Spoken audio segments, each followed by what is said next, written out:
Chiefs Kingdom, stop scrolling right now. Arrowhead just erupted with breaking news, and one single number is already shaking the entire front office. $30 million. A wide receiver emergency just hit training camp, a tight end succession plan is facing a massive breakdown, and an offensive line trade proposal could completely redraw Brett Veach's draft capital. Insiders confirmed the first bombshell late last night, and here is your instant payoff. That $30 million figure is the exact baseline contract sitting on Jaylon Moore's file as rival executives begin dialing Kansas City.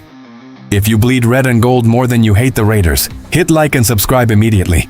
The next 72 hours in Kansas City will be louder than a third down at Arrowhead, and you do not want to miss a single second. Silence fell over the practice field at St. Joseph as medical staff rushed toward the sideline. The question on everyone's lips wasn't whether the front office was worried, but how fast they could fix a situation spiraling out of control. The identity that has every Kingdom insider holding their breath? Xavier Worthy, and the timing of this shoulder injury could not possibly be worse. When the Kansas City Chiefs opened their preseason slate against the Los Angeles Rams at Arrowhead Stadium on Saturday, August 15th, the scoreboard won't be the primary focus for Brett Veach. Instead, all eyes will be locked on a wide receiver room that has suddenly turned into an unsolved mystery box. Xavier Worthy has already missed a full week of practice with that shoulder issue, leaving the coaching staff without their primary deep threat at the most crucial juncture of training camp. At the exact same time, Rashee Rice is desperately trying to work his way back from off-season knee surgery. While Rice finally began participating in 11-on-11 drills, his mobility and endurance are still far from peak condition. These two players represent the absolute highest ceiling and most certain elements of the Chiefs' passing attack, yet both are battling physical setbacks just weeks before final roster cuts. Compounding this problem is the total lack of viable emergency options on the open market. Sources inside the league confirmed that General Manager Brett Veach aggressively pursued veteran wideout Stephon Diggs to provide an immediate safety net. However, Diggs chose to sign with the Washington Commanders instead. That rejection stung even deeper when you consider that the other two franchises bidding for Diggs were the Las Vegas Raiders and the Miami Dolphins, two teams widely projected to pick in the top 5 of next year's draft. Being lumped into the same desperate bucket as bottom feeders is not where a championship contender wants to find itself in August. Looking at the remaining free agent market offers very little comfort. Tyreek Hill recently admitted that he still has no power in his surgically repaired leg as he continues his long rehabilitation process. Gabe Davis is battling back from a second consecutive knee injury, making him a massive health risk. Meanwhile, aging veterans like Keenan Allen and Brandon Cooks carry huge question marks regarding how much fuel they actually have left in the tank. If players like Curtis Samuel or Josh Reynolds were capable of truly moving the needle at this stage, Veach would have made those phone calls weeks ago. Instead, the Chiefs find themselves leaning heavily on unproven depth.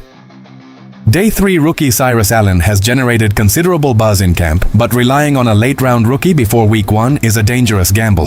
Jalen Royals barely saw the field during his rookie campaign, leaving his development completely unverified. Tyquan Thornton brought electric speed when re-signed in free agency. But his bizarre usage rate in 2025 leaves his true ceiling a total enigma.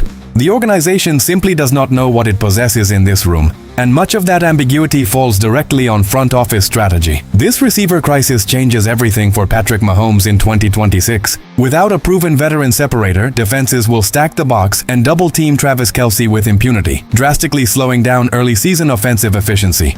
Do you believe Brett Veach should pull off a late trade before Week 1? Or should Kansas City trust Worthy and Rice to carry the load? Drop your hottest take in the comments below right now. If you want to see this offense explode despite the injury bug, smash that like button and let rival fanbases know that Mahomes can win with anyone. But as alarming as this receiver shortage is, the tension inside the building reaches a whole new level when you look at the tight end position. Because while the wideouts struggle with health, a long-awaited answer regarding Travis Kelce's heir apparent just leaked from practice, and it is splitting the locker room right down the middle. A dark cloud of uncertainty has officially settled over the tight end room in Kansas City, and the front office is running out of patience. The file sitting on Brett Veach's desk contains 3 years of film and an $18 million investment. The player standing directly under the spotlight? Noah Gray, and training camp has turned into an absolute make-or-break trial for his entire NFL career. When Kansas City drafted Noah Gray out of Duke University in the 5th round of the 2021 draft, the vision was clear. He earned All-ACC and Walter Camp All-American honors in college, showing smooth route running and soft hands. The coaching staff viewed him as the ultimate developmental prospect, a player who could absorb knowledge behind Travis Kelce and seamlessly transition into the starting TE1 role once the future Hall of Famer eventually decided to retire. For years, that plan appeared to be moving along on perfect schedule. Prior to the 2024 season, the front office rewarded Gray's steady progress with a lucrative 3-year, $18 million contract extension. Gray delivered on that faith during the 2024 campaign, putting up career highs across the board. He caught 40 passes on 49 targets for 437 yards and 5 touchdowns, proving to be a clutch third-down weapon and a reliable red zone threat. Executives inside Arrowhead believed the succession plan was officially locked in. They thought they had secured their post-Kelce future without having to spend a first-round pick or compete in high-priced free agency. However, everything ground to a sudden and alarming halt in 2025. Gray suffered through a massive statistical slump, posting career lows with just 21 receptions on 37 targets for 178 yards and 0 touchdowns. Critics pointed to potential scheme adjustments or play-calling shifts, but those arguments quickly fell apart when you consider that Gray produced his best career numbers under the exact same offensive coordinator. A slump of that magnitude raised fundamental questions about his development, pushing the front office into a corner. Was 2025 just a temporary blip on the radar? Or was it a definitive sign that Gray simply cannot handle the weight of being a primary option? Training camp in St. Joseph was supposed to provide clear answers, but the reports coming out of practice have been wildly conflicting. On certain days, beat reporters note that Gray looks smooth and sharp, making tough contested catches in medium routes. But on other days, film analysts highlight glaring deficiencies. Reports have pointed out that Gray struggles to create separation against physical linebackers, lacks dynamic yards after catch creation, and continues to struggle as an inline blocker. In the words of one prominent camp observer, he has appeared at times like a jack of no trades and master of none, a concerning evaluation for a player on an $18 million deal. This season represents the final true window for Noah Gray to prove he belongs in Kansas City's long-term future. If he fails to reclaim his 2024 form and demonstrate that he can shoulder a heavy workload, Veach will be forced to hunt for tight end talent in the 2027 draft or high-end free agency.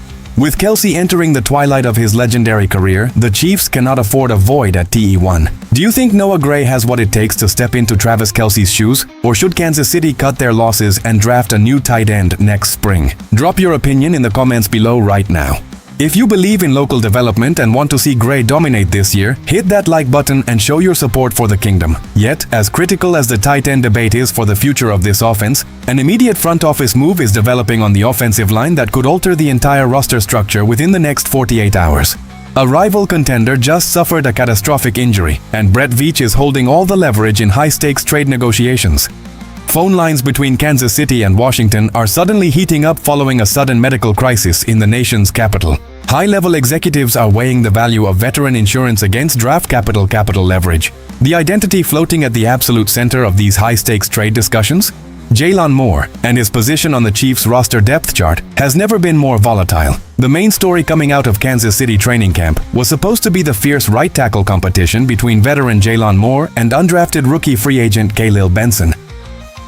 The Chiefs felt completely comfortable on the left side after rookie sensation Josh Simmons locked down the blindside protection with stellar camp performances. Furthermore, the interior of the offensive line remains elite, featuring Kingsley Suamataia, Trey Smith, and Creed Humphrey. However, the right tackle spot opened up a dramatic battle. Ever since early August, the 6'6", 320-pound Benson began taking almost every single first-team snap at right tackle, pushing Moore down to the second unit. Benson's rise generated massive excitement, with teammates praising his raw power in padded practices. However, camp tape also revealed glaring issues with Benson's foot speed and lateral mobility against elite edge rushers. On the other hand, the 29-year-old Jaylon Moore represents the ultimate safe option. Moore started 6 games for Kansas City last season and boasts years of battle-tested NFL experience.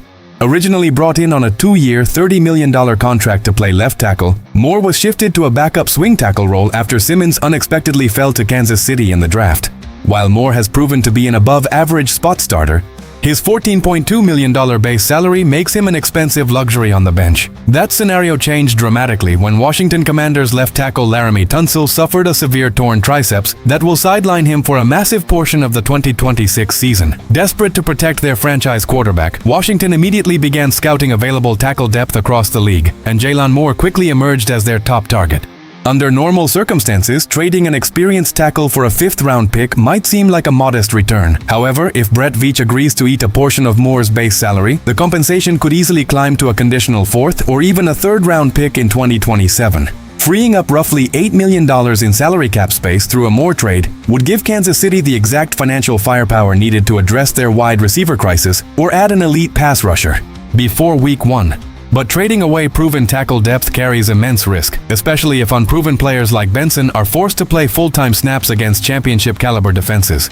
Should Brett Veach trade Jaylon Moore to Washington for a top draft pick, or is offensive line depth too valuable to sacrifice before the season even begins? Type your thoughts in the comments section below. If you trust Brett Veach to make the right call, hit that like button right now.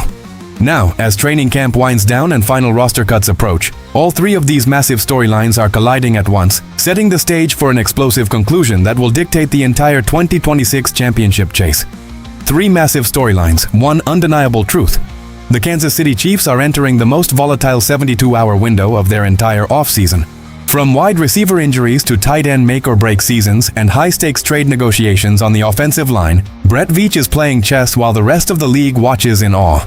Kansas City doesn't panic when adversity strikes. This franchise responds by winning championships, and Chiefs Kingdom stands ready to claim the throne once again. If Veach pulls off a strategic trade for Jaylon Moore, clears $8 million in cap space, and secures a proven veteran receiver, the rest of the AFC West is officially in deep trouble.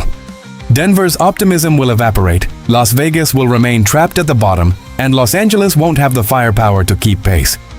The path to another Lombardi trophy runs directly through Arrowhead Stadium, but every single piece of this puzzle must fall into place before Week 1. Here is what I need from Chiefs Kingdom right now. First, smash that like button if you believe Patrick Mahomes will lead this team to another championship regardless of injuries. Second, drop a comment with your exact trade prediction for Jaylon Moore. Are we getting a third-round pick or keeping him for depth? Third, hit subscribe immediately, because every single new subscriber makes Raiders and Broncos fans lose their minds, and we're taking over the entire division. Hold on tight, because a massive domino is about to fall.